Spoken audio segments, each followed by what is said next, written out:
Welcome, everyone. Good to see people back again, including their note takers. Bruce, good to see you. I always love the energy and questions. Dr. Mike, good to see you again. Katie, oh my God, people are flying in. I can't keep up with everyone. Nick Disney again, as always. Shanna, we're honored again, coming in from the West Coast. Some new names too, which is awesome. It's nice to see. Nice to see. I let me let people start AI companions, right? I'm not sure what I'm clicking here. I got to clear my screen. We got so many AI note takers. We got Otter. We got this. This is a whole new time. When will be the date when there are more of your note takers showing up than you showing up? 3 months, 1 year, right? This is really crazy. Crazy times. Welcome, everyone. Welcome for the new joiners, the newcomers. We invite you to leave your camera on, which is a little different than webinars. If you're used to webinars, we just like to see the smiling faces. We like to learn. This is a community after all. We want to put names to faces. And if you are Zoom fluent, then click those little dots under next to your name and stick the organization name right after your name, just so we know who you're with professionally anyway. And we want to warm up our fingers. People are playing already. It's an easy one this month. Where are you joining from today? And Pablo from Guatemala City, Guatemala. This is fantastic. I think Pablo's probably going to win the furthest distance from Philadelphia, Pennsylvania, which is where I'm coming from today. Anyone going to beat Guatemala? We got James. I didn't know you were in Encinitas, so you're our guest, and you're right in Evan's backyard. Like half our company's in the same region. It's awesome. Southern Cal, another SoCal, a lot of California presence. Chris, of course, Nashville, playing some music. Castle Rock, Colorado. North Carolina, look at this. Okay, great. We got it covered. We won't ask where everybody's note takers are coming from, right? Just the cloud. Skynet, we are coming from Skynet. Our music today, it's a song called Indian River by Goose as a teaser for our agenda, because our mini case, our guest speaker, coming up in just about 5-10 minutes, is James Holdren. Is going to be talking about leadership development at Rivian. And the lore, the origin story for Rivian is that it's a play on Indian River from Florida. So I wanted to give us some Indian River music from Goose. And we are going to do, this is one of the short format 1-hour community of practices. We're going to have that mini case. We're going to let you say hi to existing friends, make some new friends in a short breakout. I want to build up that LinkedIn connection with some quality connections. And I'll be doing the top 5 plays of the month, although I only came up with 4 this month, Dwayne. I'm kind of slacking. I came up with 4, didn't want to push it. And we are here to try to make this the best meeting you have every month on your calendar. And I think for some of you, you give us that positive feedback that we're just about there. Others, tell us how we can improve it. Who do we need to have on? What topics do we want to cover? How do we make this engaging for you so it's your favorite thing on your calendar? And let me welcome the Dwayne Bess, my brother from another mother. How are you, Dwayne? What is up, Kevin? How are you feeling? I'm feeling good. I know we both saw, not together, we didn't go to the theater together, but we both saw Sinners. That's the everyone's talking about, pop culture phenomenon, right? That was pretty good. I thought it had so many layers. Did you enjoy it? Did you enjoy it? I enjoyed it, Dwayne. It's hard to talk about it without spoilers, so I don't want us to go too deep. But boy, I'm seeing people nod their heads, right? Anyone see Sinners? Like genre bending, super wild, fun, a little scary, Yeah. not too scary. Yeah, it was I've watched a lot of the interviews, and the director, he actually shot the film and with different, and I'm probably going to butcher this because I'm not like super knowledgeable on it, right? But there's different like framing speeds and that you can actually shoot it. So depending on the theater that you're in, you may get a different experience in the event that they actually they can maximize the film in which it was shot, kind of thing. So he kind of like pulled out all the stops to really give you this really cinematic experience. So yeah, pretty cool. Yeah, there was, again, no spoiler, but there was some tricky camera shots in that dance montage that everyone's talking about. Takesha's saying it's amazing. Jason's talking about so many layers. Karina, what? Too scared to see it again? Like, it wasn't that scary. Come on. I thought it was. I didn't see it yet, and I'm like, oh, come with me, but they've all seen it, and they're like, they're too scared. So I'm like, come on, man. Well, maybe, hey, Dwayne, we got to organize a watch party. Like when this hits cable, we'll all pick the same time, I right? like To it. hit play on Netflix, wherever it comes out, and then we'll all watch Mhm. it experience. We can set up a Zoom to chat with each other during it. Although I do The want to fact that point you out my said other comment. cable, you told Oh, on yourself on you're age. so funny. Yeah, that's Streaming right. is the word. Yeah. But I am That's going to go right. see Beyonce tonight. I did want to point that out. So Oh, there's that. nice, nice. I like that. I like So that. I'm Good not girl. lacking for events there. Okay, But so yes. Beyonce, this is going to cue me up for something else, Dwayne. I got something really wild. So I don't know if this is going to come through. Can you see this extra device underneath my Apple Watch?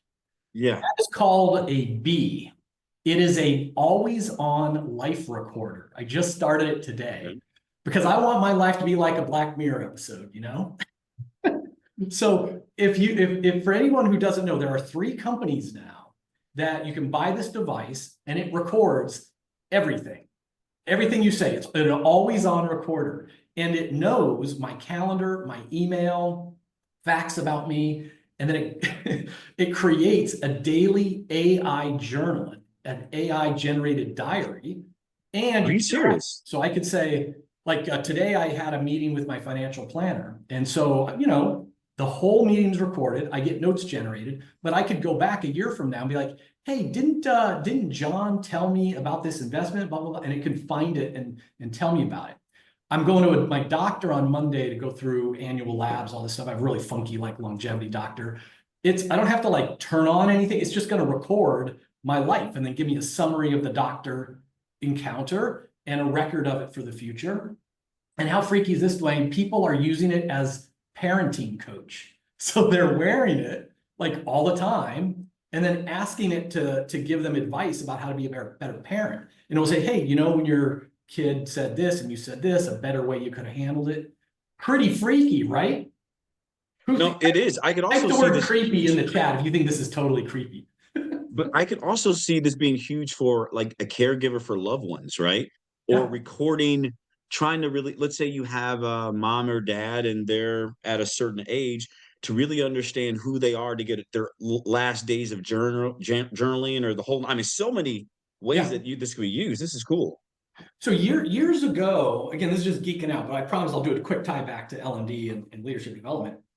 Years ago, they started coming out with these always on life recorders, record everything. And the problem was the file, if you record, 18 hours of your day, the file size was so large, you couldn't store it. And even if you could store it, you would need a whole lifetime to listen back to it, right? It was pre-AI. This is pretty clever. So what it's doing is it's recording onto your phone, so it's staying local, and then at a set time, typically once a day, it sends it up to their secure server, runs the AI on it, sends the transcript and the notes back down to your computer or your phone, and then deletes it out of their server. So it's not sitting up there. So this is a way that they can process. They're using your phone as a hard drive, temporary process and sending it down, which is pretty clever. And so with the use cases, Dwayne, that you bring up, like I can see how you could give it to somebody, for caregiving and like put parameters on, like only record these times or in these locations or something of that nature. Or when they're seeing their doctor and you can't be there, you can actually now get a recording of the doctor visit. And Dwayne and many of our friends here, I know, like life sciences, imagine if like every pharmaceutical rep is just recording every single doctor interaction. And while that sounds weird, maybe the FDA is going to require records of every medical conversation, right? It's not that crazy to think. But then if you have that, does the AI coach give feedback on my sales call to Dr. Bess right after it happens and create a log? So I think we're in a really weird world right around the corner with this stuff. Definitely creepy. There was a sales enablement company I literally just spoke to called Gong. and they're doing something similar, but what they want to do is they want from the life science standpoint, they want to be able to, when you're presenting deals or working with your surgeons or whatnot, have it recorded, and the AI, based off the parameters you've set, it will allow the deal stickiness, to help forecast how likely the deal is, to give you all this feedback. Now, the downside is having a physician sign off to say, yeah, feel free to record me. Now, I can see the C-suite being okay with that, but they're really trying to understand how to do that, like if you're in a surgery talking someone through a case or do things like that. So from that standpoint, I've seen that, but this is fascinating. Yeah, the when people talk about being creepy, and I see a creep factor here too, I'm definitely experimenting. So one of the things is what is the law, right? Because it's basically recording people, perhaps when they don't know they're being recorded. They just think this is like a step tracker or something, right?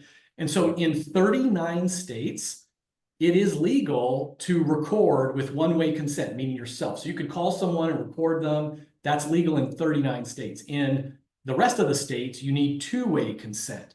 And of course, just ethically, not being a jerk, like you should tell people if you're, hey, is it okay if I take notes? And as weird as that is, though, Dwayne, what I think about is what seemed creepy maybe 5-10 years ago, or even a year ago, is now common. Like, how many of us have Alexas in almost every room of our house? That's kind of always, we don't even know. We don't even think about it. Our cars now are listening to what we're saying, listening to those watchwords. I made a joke, I didn't even think I was going to go here, but like about all the note-taking apps that are now recording this meeting. And I can admit, like a year ago, when Zoom was going to record, it was an awkward thing, like, oh, Dwayne, before we start this sales call, okay for me to hit record? Like, it was a whole thing. Now, every meeting we go to, they're all just being recorded. We don't even think anything of it. So I think that we're moving into a world where people are not going to care, or below a certain age group. They're just not going to care. Or they're just going to assume I'm being recorded all the time. Someone could have their iPhone on recording me now and I wouldn't know, right? So be careful what you say. I'll add this point and then I'll pause because I know we have to move on. That's interesting if you were to do the reciprocal of what we're talking about, how times have changed. So my son, 25 years old, living his best life, works for Stryker downtown in a loft, right? This he's on the dating scene. Interesting point about dating now. They share, of course, Instagram. It is creepy to ask a woman for her phone number. Oh, yeah. So you don't say, hey, can I have your phone number to call you? Because like, why do you want to call me? That's actually creepy nowadays, where before you would say, hey, can I have your phone number? And that was like standard. Now it's creepy to ask for someone's phone number. You asked to follow them on Instagram and said, because we were talking about this young lady. I'm like, why don't you just get her number and call her? He goes, that's kind of creepy. I'm like, why is that creepy? So yeah, interesting. See, that's where you aged yourself. You remember back in the day when it was all about getting digits, right? It's about getting digits. That's right. Now it's about, I want to message you on Snap or on IG or something like that. Oh, so yeah, it's crazy. I love this. I love the comments. But yeah, this is where I think that, and look, it might take 5-10 years actually, but I've been doing the L&D stuff for 30 something years. And it's like, we're in this mindset of knowledge that's forced upon you or that you go and seek. And so then it's an e-learning thing, click, read, watch a video, click, answer some questions, or you have an executive coach. And if all of a sudden we're in a world where if you're a manager, every one-on-one is just recorded, notes are taken, and you're given some advice about how to do a better one-on-one, like, do you really need a training module on how to do a one-on-one meeting, or it's just continuous feedback, had a crucial conversation, a critical conversation. Yeah, I'm like maybe getting a gist of it before I go into it, but then to get a debrief after I've had it, that's going to be the power for performance development. But anyway, we'll see next month if I wear it for a full month or if I just can't handle the creep factor after a few days and throw it in a glass of water or something. Let's dive in. Before we do our case, I do want to let everyone know that LeadX is going big at ATD this year. We don't have one booth. We have 2 booths because we're so big they can't contain us in just one booth. So put in the chat if you're going to ATD or someone from your company is going to ATD. We've got a brand new book coming out. I think this is the first time we even announced this. We have a new book coming out called Frontline Leadership Training. We're going to distribute it for free at ATD. And then our second booth dedicated to the new emotional intelligence You can stop by that booth and get Travis Bradberry's brand new book, The New Emotional Intelligence. And we've got 2 talks going on as well, Emotional Intelligence in the AI Era and the Frontline Leader Training Formula. 5 skills, 3 training tactics, and 1 huge impact. Dwayne, I think I better start working on these speeches because there's only about a week and a half left until ATD is all I'm saying. But cool, excited that we've got some friends. Definitely stop by the booths, get the freebies, and let's grab coffee or a beer or something to make it fun in DC. And for those of you who've been coming for a while, you know, we like to try to soft sell by giving stuff away for free. And, you know, tying into Dr. Bradberry's new book, we, of course, have the new LeadX certified EQ training program for in-house trainers or coaches. So if you want to bring EQ into your organization, it's a 1.5-day certification program. But if you've already gone through Talent Smart EQ, Blue EQ, MHS EQI 2.0, we'll certify you for free. You should not have to pay again to get certified in the best EQ program on the planet. And let's not forget, our program is the only one that's being recommended by Dr. Travis Bradberry because we have 12 weeks of executive coaching for all participants. We offer free, unlimited retests. You can track improvement. And it's the only program that's using Dr. Bradberry's new assessment that is way better than his old assessment, which is now 20 years old. And oh, hey, Evan, come off mic for a second. When are we getting, so Travis is we finally got Travis. He loves to surf. He's hard to nail down for business things. We finally got him to agree to come in to one of our COPs. Do we have him locked down? Do we know what month that's going to be? I think it's going to be July 9th. He'll come on and we'll have July 9th. All right. So save the date. Not that any of you would have missed it anyway, but Dr. Bradberry is going to show up. He's going to tell us all about the new program. I'm sure we'll give away a bunch of books and we'll have some fun. Cool. And we also have another thing. Even if you're not certified in another program, we're doing 1-hour taster programs. These are like 1-hour workshops, May 13th, June 4th, July 10th, August 5th. If you want a free invitation to check it out, send an email to evan@leadx.org or just message one of us in Zoom right now. You could message Evan, message me. We'll get you in on that. And I think we're set. Dwayne, we're going to buckle up. Now, Dwayne, I know you and I are fans of electric vehicles, right? And I don't know about you, Dwayne, but when my lease is up, I think I'm going to be looking for a different electric vehicle provider, given the state of some things.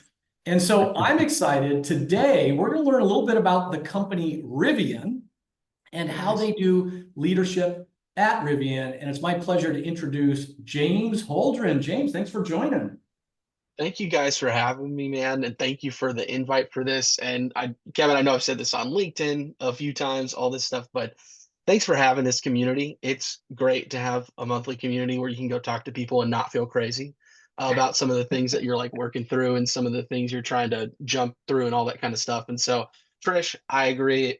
Rivians are pretty cool, pretty biased, but I think they're the coolest car on the road. I remember the first time I saw one, I was like, what the heck was that? Like, is that something somebody built in their garage? And got to know the company more and everything. And so love the vehicles. I've got the pickup truck right here behind me zooming through the desert. So thanks for having me. Yeah, James, and first of all, thanks, because in any community, there's some rules of thumb about, like, if you have 100 people in a community, and you get like 90% are basically observers, like content consumers. You get about 10% that might answer a question or something if they're voluntold. And there's really only 1 or 2% that build that community with their own questions and advice. And James, you are in that 1%. So thank you. You've been participating in the LinkedIn group. You've been a supporter on LinkedIn, in our community. And I just want to thank you for, investing in the community. It's great. Thank you for having it. Thanks for making it a place we can easily invest in and everything. No, I'm down to keep asking questions. And my wife says, you ask way too many questions. You're like the toddler of our family. And we have 2 toddlers. She's like, just keep doing your thing. Keep asking your questions.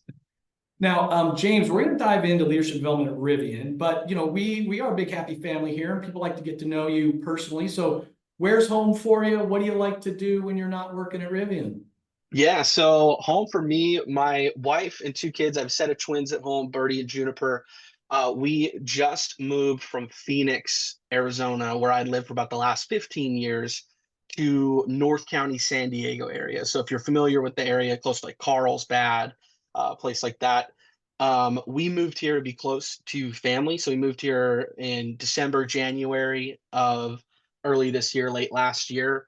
And part of that move was actually me joining Rivian. So I joined Rivian back in December of 2024. And again, part of that was to get the kids close to the grandparents.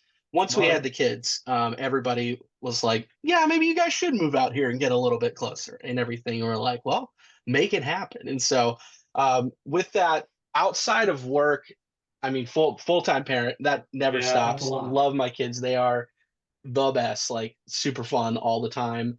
They're at a fun age too. They're two, so about 2.5, so doing all kinds of fun things. Um, I'm a huge college basketball fan, college sports over pro sports. It's like kind of my jam. So I'm originally from Lexington, Kentucky, which means I'm a fan of the University of Kentucky Wildcat team. Nice. That team is as close to a personality trait as you can get for me as to like what I am about in life. That is the only sporting event that my wife and kids know will be planned around. When they are on TV, we will plan around watching that game.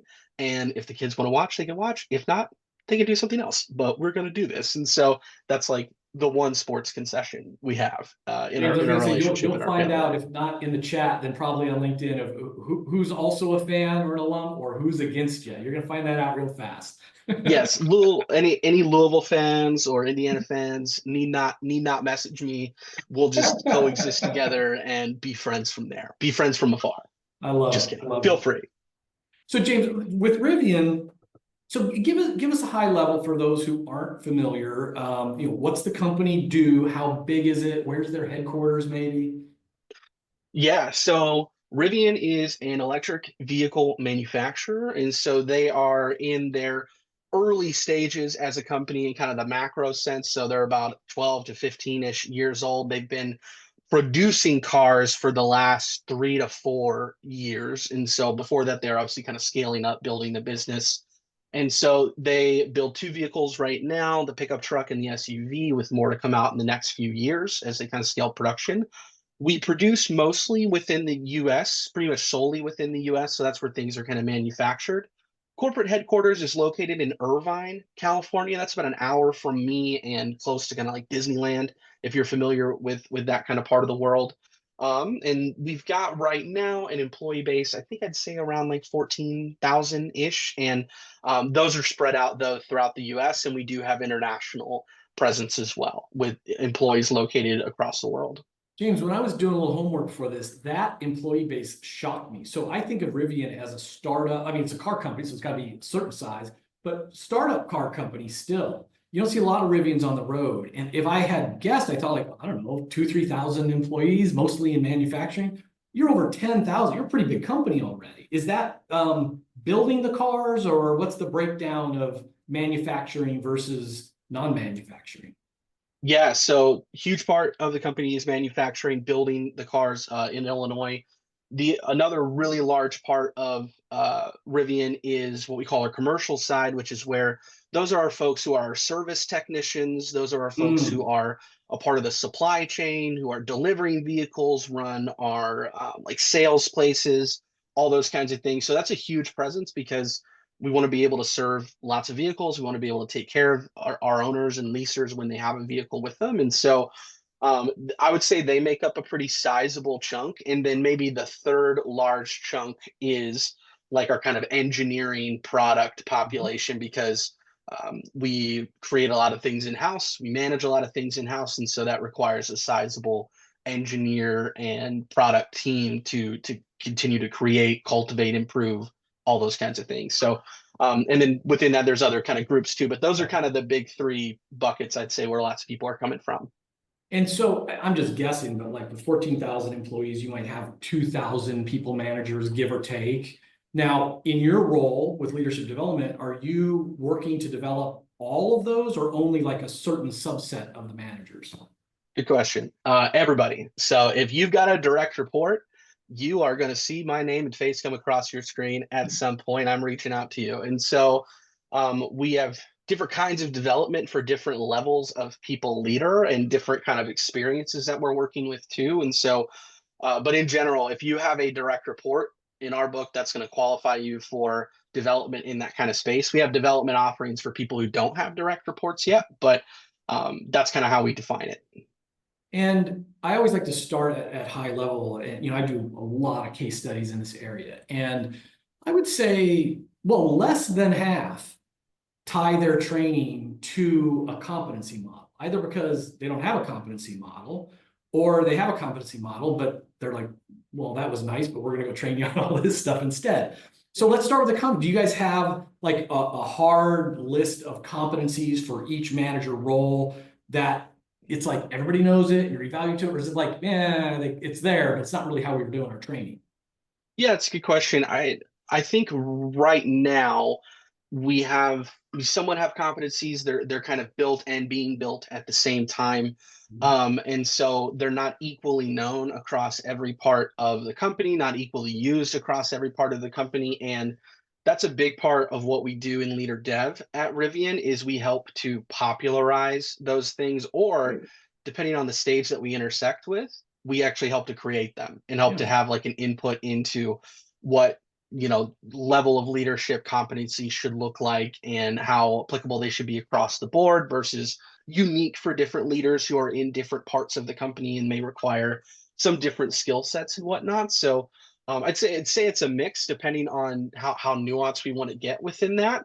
But that's been one of the biggest wins for our programs has been if the competencies maybe don't exist yet, we're kind of getting our foot in the door and getting a lot of traction by helping to create them by saying like, hey, let's just try it with these programs and see like what kind of traction we can get, and gotten a lot of positive like receptivity to that.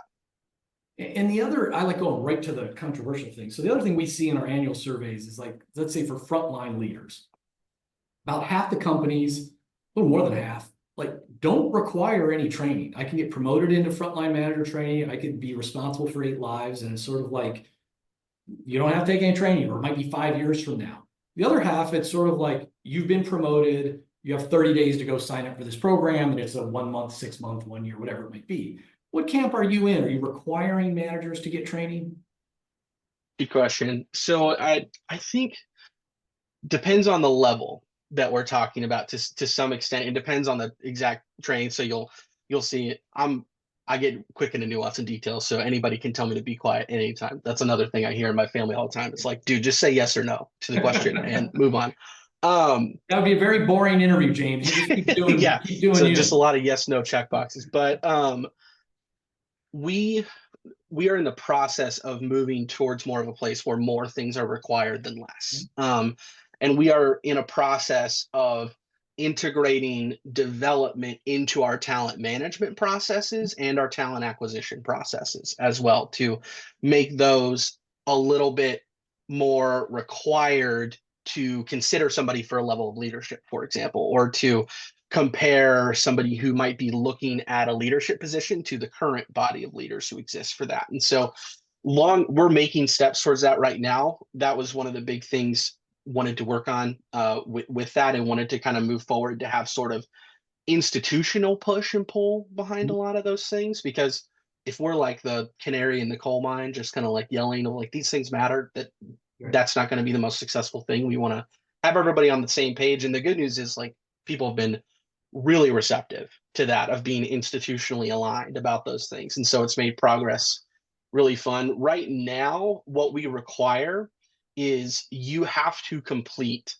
the level of training under you to get access to the level of training that's at your particular space. So for example, if you are a leader of individual contributors, you have to complete our self-leadership program in order to gain access into leader of individual contributor training and stuff like that. And then kind of so on and so forth to transpose that on up the levels. So that's the current stance where it is, and always looking to do a little more with that. And James, when it comes to resources, I mean, because you've got, again, thousands of managers that you're supporting. Is it just you? How many people are doing leadership development there? Yeah. So within the company, I serve what's called a company-wide function. So I work with all leaders in all different spaces, in different contexts and levels. And then depending on the size of the groups, if they're a big enough group to have their own budget and have their kind of, own big line items in the budget, then they will also get additional L&D leader dev assistance. And so, for example, our manufacturing group, they have an additional leader dev L&D presence who work specifically with things that they need. And so our partnership together looks like contextualizing content that we're creating across the board to make it make sense for those audiences. We also partnered together on behavioral data collection and analysis as well to figure out follow-up strategy to programs of how we want to do kind of targeted intervention for certain groups based on their behavioral data scores that they're giving us and what the best way to get that information out. Because, for example, we can't communicate in the same systems with a manufacturing audience as we can with like an engineering audience. So like, what's the best way to market these materials and get them out there to the right people? So I'd say if I had to count, maybe like 50 total people in like the L&D function all together, and that I could be like totally off on that, so Yeah, don't quote me. sure. But a lot of folks are also dealing with technical training as well Right. within that, and dealing with technical skills that certain leader groups have to have as well. Yeah. So, and that can be different depending on where you're at. So, and I think I saw that question in the chat as well, just like what's the makeup of things. And so Yeah. hopefully that can give Mike a little bit better clarity of what our makeup is for that. Yeah, and it's I mean, this could be, a conversation later in this meeting or in the chat, but you're faced with a common structure, but can be challenging, right? So some organizations have like centralized L&D, and then if they're big enough, their business units have their own because they have their own budgets, or we're special, we need to do it our way or whatever. And that can be efficient in many ways and helpful in many ways, and then it also can be inefficient when it sets up those turf wars, like corporate HR L&D says we should be doing this vendor or this personality assessment, whatever. And then someone else is like, we hate that one. That's not how it works here in engineering, right? So I imagine you're relatively new, but part of your role is to be that internal consultant for the business units, right? To like, you're serving them. Yeah. And I've been really fortunate, like the peers that I work with in L&D and leader dev across all the different like embedded teams is how we kind of phrase that, is everyone's on the same page of we're just here to do what's best for what these leaders need to make their lives 1% better every day. And if we don't agree on that, let's figure out what we need to do to kind of talk through those things. And there really, for the most part, has been a lot of agreement among all of those things. And trying to just figure out, is this like a terminology difference? Like, how do we say this to a manufacturing team versus like an engineering team? Or is it more of a holistic categorical difference or something like that? And so really part of my role too within that is to help all of us in leader dev L&D kind of talk to each other and like analyze what are we doing program wise? What can we do less duplicative work wise? Like, do we have to build, multiple decks on the same topic or multiple resources, or can we kind of like copy paste a little bit and make people's lives a little easier? And can we also align just on like how we talk about effectiveness of programs and how we measure data and behaviors and all those kinds of things? So part of my role is just to be the happy like golden retriever guy who gets everybody into a room and is like, hey, let's just like talk about things that are going on and like figure things out and work together in that space. And I mean, everybody here knows in L&D and leader dev, there's never a shortage of things to do. There is always something to do with that. And so it's really critical that we get that time set aside to converge kind of as a shared team and talk about how we can align and keep pushing alignment across the board. James, in a minute, I want to ask you about the assessments and behavioral stuff. But first, I want to talk about like core content curriculum stuff. And it sounds like, look, the competencies might be a little fluid, and business units are going to have their priorities. So it's not like there's one answer. But from the corporate perspective and what you're seeing, do you have a certain, I'm frontline manager, I want to get better at what I do. From the corporate perspective, is there a certain number of courses or topics that kind of like everybody goes through, or that you would hope they would go through? Yeah, good question. So I think there's a couple of like hills when it comes to like content development and curriculum development, which can, like, everybody here knows, ask 10 people, you get 20 opinions on like what should be in a content and curriculum. Like that's never ending. And so a couple of like the lines in the sand that we drew were, one, if it has to be a skill, one, like, so it has to be something that can actually be improved for us to like talk about it in the program.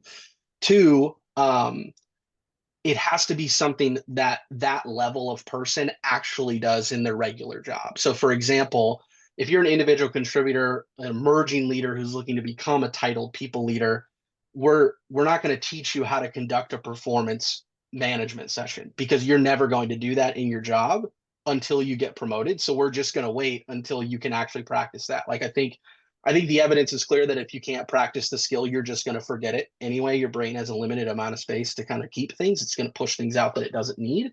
And so if you can't practice it, we're not going to like talk about that at that level. And so the other thing is less is more within that as well. And we definitely err on the side of going deeper on less things than trying to touch on a million things, because I think, and shout out to Evan for this, like, a lot of skills are EQ skills in nature. A lot of skills are kind of subsumed to like, can you read emotions?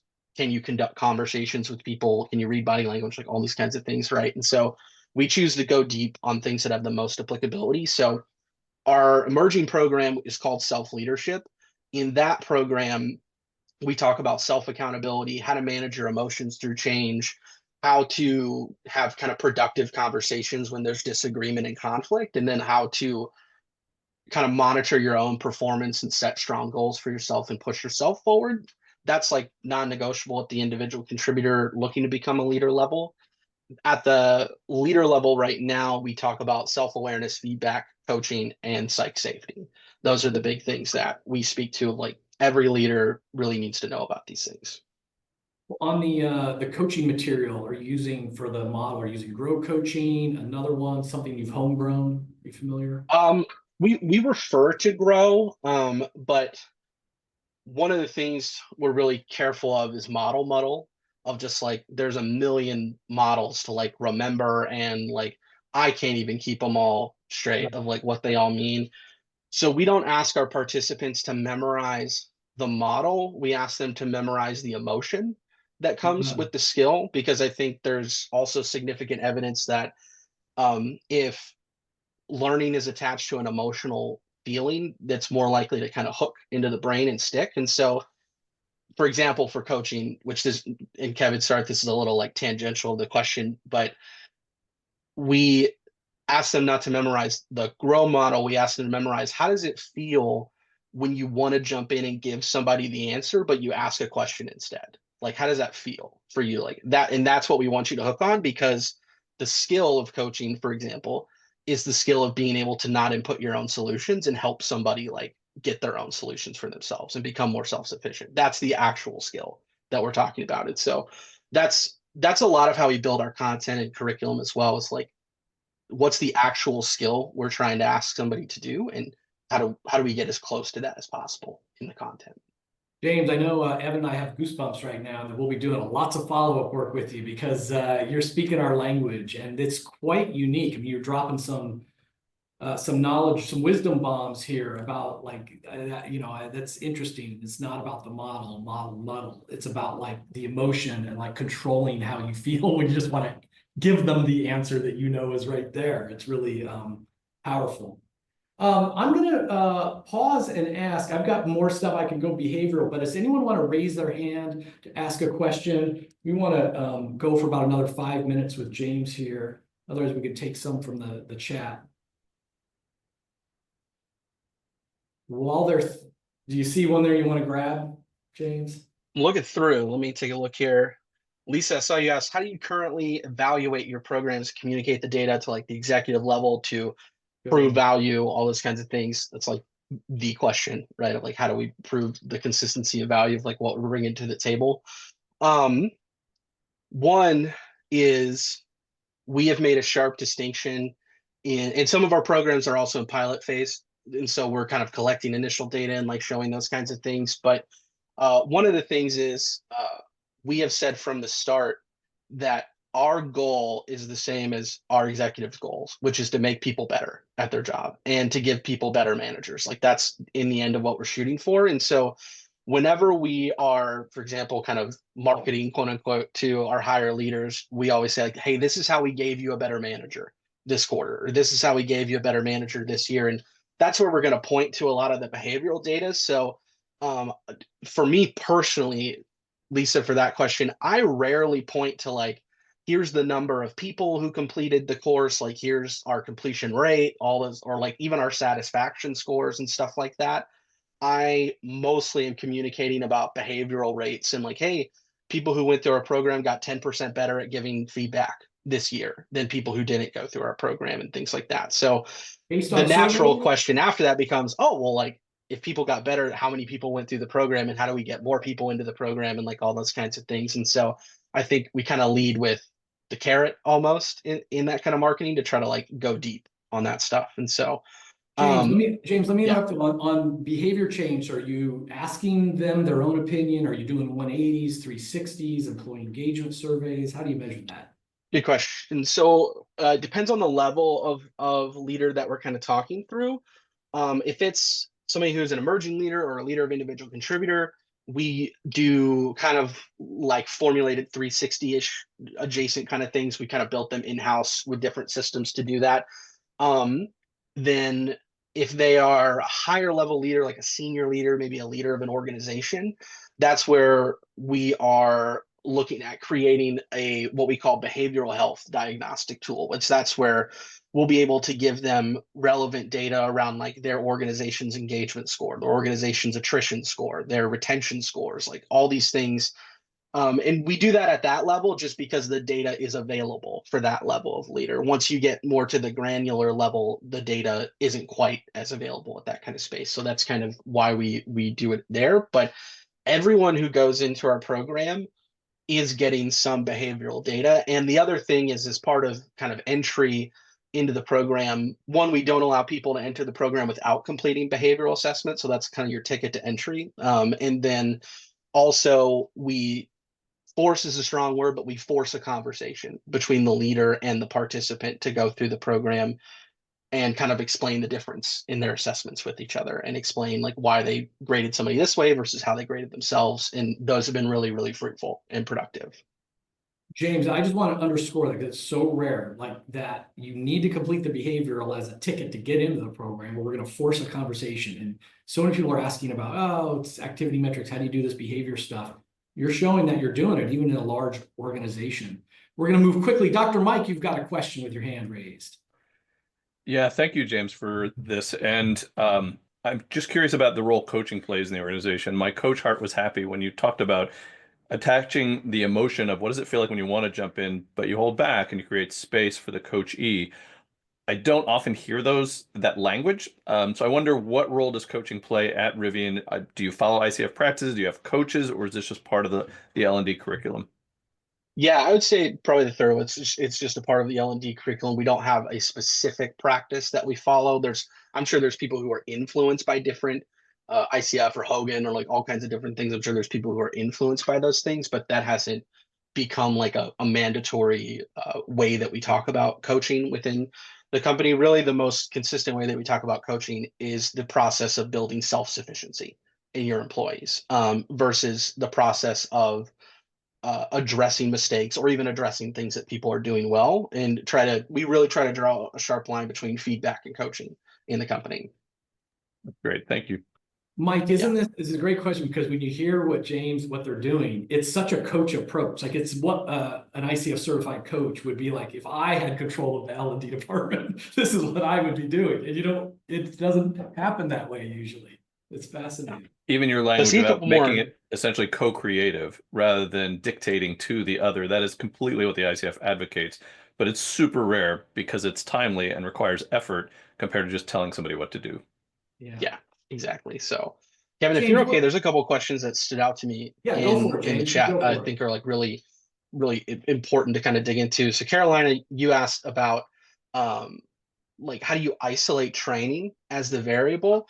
And so me, like I'm an education nerd, a data nerd, and like all these kinds of things. And I'll be honest, we can't always isolate training as the exact one variable. Like sometimes it's just too messy of a complicated situation to manage, because I would I would love to be able to do everything as like academically by the book as I possibly could every time, but like that doesn't work in a rapid business environment, and that doesn't work when people need help in real time as well. And so um, what we do when we provide behavioral analysis of the data, we look at trends and offer those trends to organizational leaders and kind of executive level leaders to say like, hey, based on what we know about the business and what's happening, here is the role that we think training placed in this behavior change, and here is the role that we think like the manager played in this behavior change of organizational things that are happening. But in all of our programs,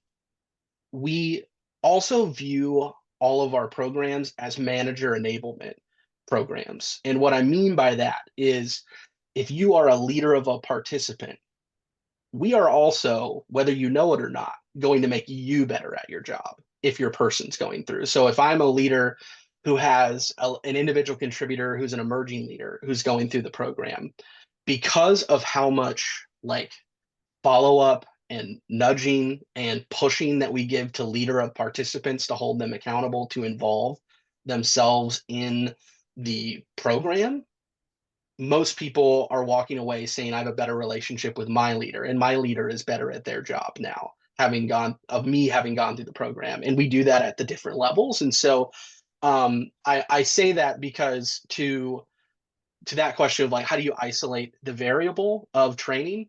In some way, because our training is meant to double dip and make multiple people better at the same time, it's hard to say like, well, it's this one thing or something like that. And so we never want to be like disingenuous and say like, you know, we're the only reason anybody's better at anything. We know that's not true, but we know that we have something to do with it.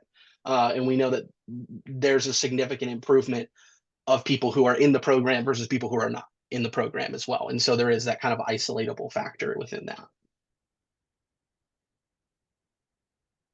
James, I'm gonna let you pick another one. I mean, I'm withholding that feeling where I want to jump in and steal the microphone. I'm just smashing that down, Dwayne. I gotta hush.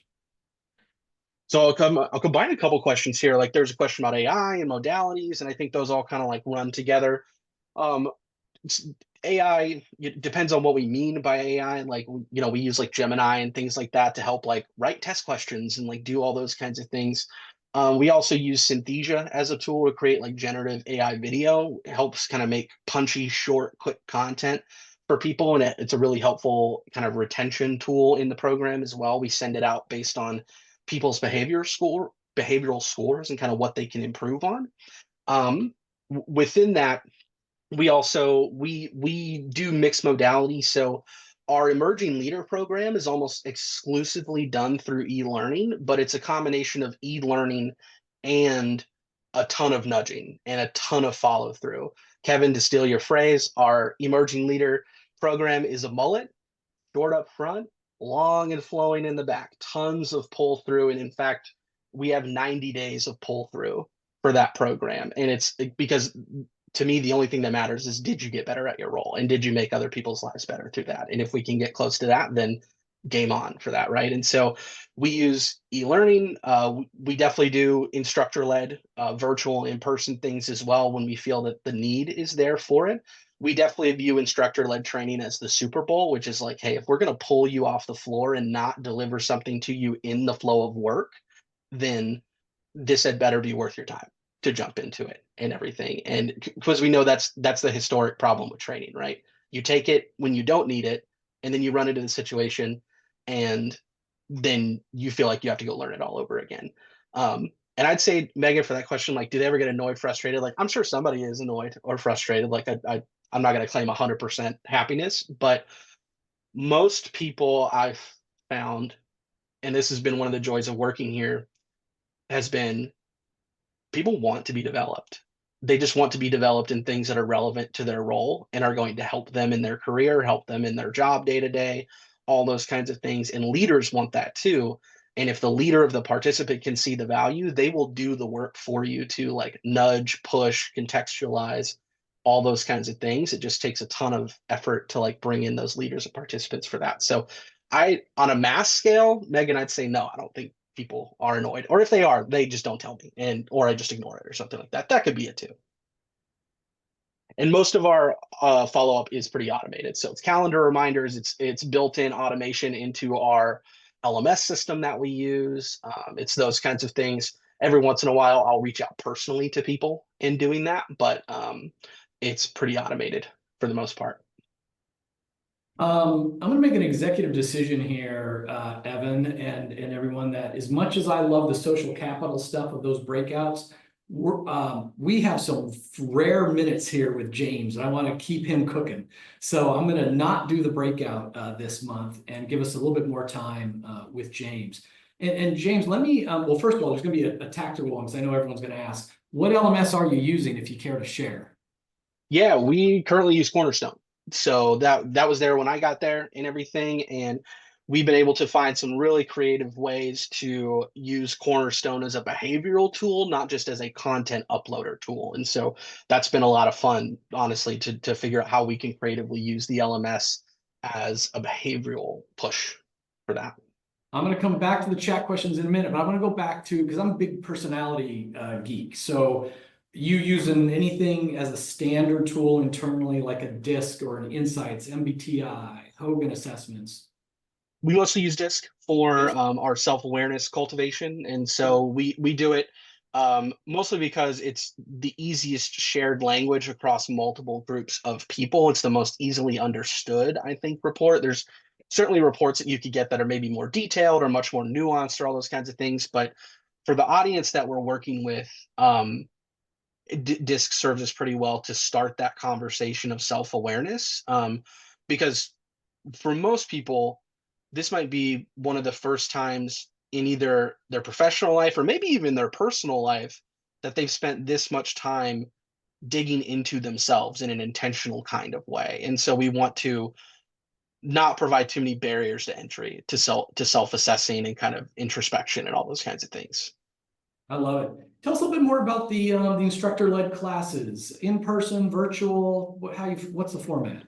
Yeah, both depends on the kind of requests that we get. And so like manufacturing audience, they're mostly in person because of the nature of their work, as well as we might get asked to come to a large site or something like that and kind of instruct or do our program in person for a group. And so that happens. A lot of the time it is virtual over Zoom. And so we also try to conduct anywhere from 20 to 40 people in a room having kind of a shared experience of going through those contents. And so with that, I would say a majority of our instructor-led items are virtual, just by nature of having an employee base that's so spread out, but we do conduct in-person training as well.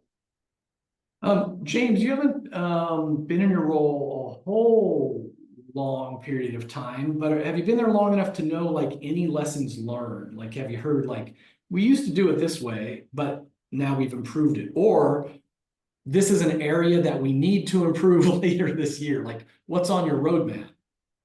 Yeah, I think, and this has been really helpful just because this has been the North Star from day one. So I don't think the North Star has changed. I think it contextualizes as things in the business evolve and change. The North Star has always been give people the best manager possible, because if people have a great manager, they stand a much more likely chance of loving their job and being engaged, giving discretionary effort, all those kinds of things. If they have a great relationship with their boss, then they're probably going to have a pretty awesome time at Rivian and probably do great work within that. And so what that means in different seasons can change though. So if we say like, oh, hey, like there's an opportunity for feedback to be improved based on our most recent engagement survey, or hey, there's a need to improve the quality of promotion conversations that are happening because those need help or whatever it is, like that's where we're really like our talent management teams and our other adjacent kind of sister teams to know what is the targeted intervention that we need to give. And that's something that we try to be big on as well, is like, we're not just going to try to kind of launch mass training to everybody all the time. We're going to try to figure out where is the exact problem and like, how can we launch a very targeted intervention for a group that might need it and might actually take use of it because they're going to get the most benefit and the most behavior change from that kind of targeted intervention. So That's kind of like where we're at with that right now. Fantastic. James, we only have 5 minutes left. I could tell we could be going a long time chatting and we will have you back, but I'm going to wind it down for now. I'm going to ask everybody in the audience, the best way you can thank James is write one thing that you're taking away from this conversation, one thing you're going to think about or bring back to your team. Put that in the chat. We can all sort of read that together. James, feel free to answer any other questions in the chat that we might have missed. And Dwayne, what's maybe your one takeaway? I mean, we covered a lot of ground. Yeah, we did. I like the what brought me back, what resonated most to me is the point when you said it's not necessarily about the model, but really teasing out how you feel in those moments to make some of those connections. That was a little earlier on, but that still was super powerful. And I think when we get in the flow of things, we forget that we're humans at the end of the day, and it's just not about the model. The model is important. I think you can follow it, but how do you and that individual feel was a really powerful point. I love it.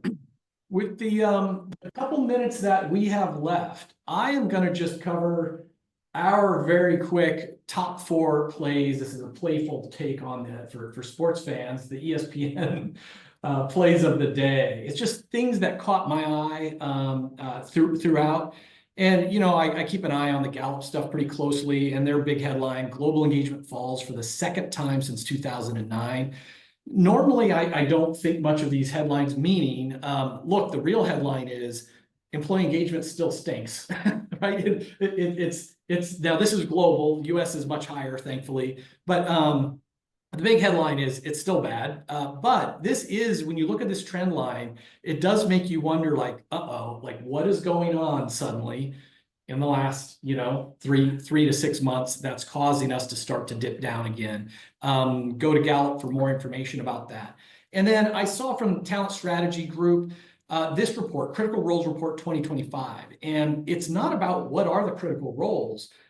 This consultant is basically asking, instead of just doing a organization-wide 9 box, I don't think a lot of companies are doing full 9 boxes, or succession planning that takes a lot of time and collects dust.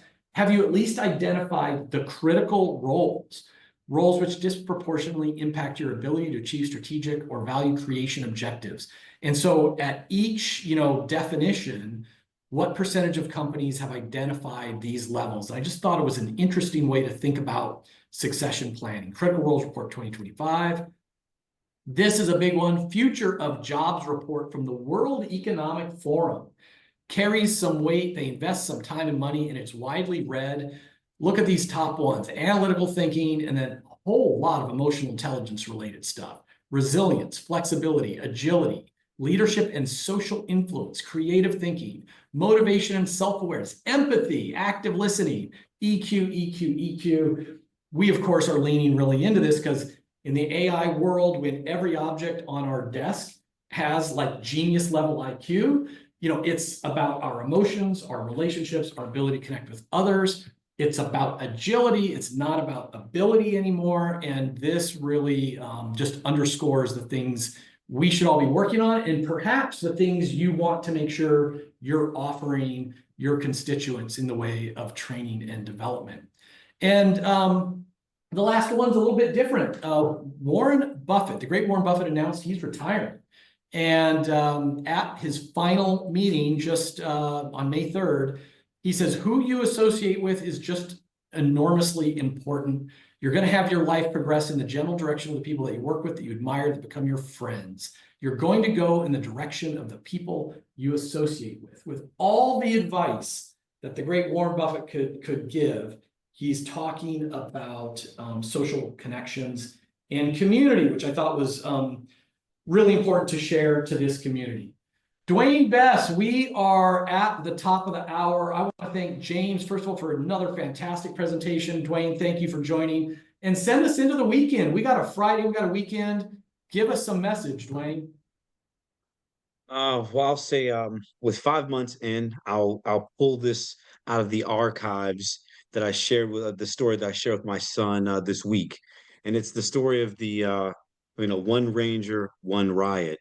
And the story goes that in Lubbock, Texas, in the 1800s, there was these, the ranchers that were going through this land battle.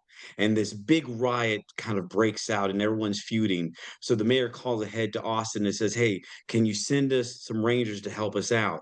And then in a couple days, the train shows up.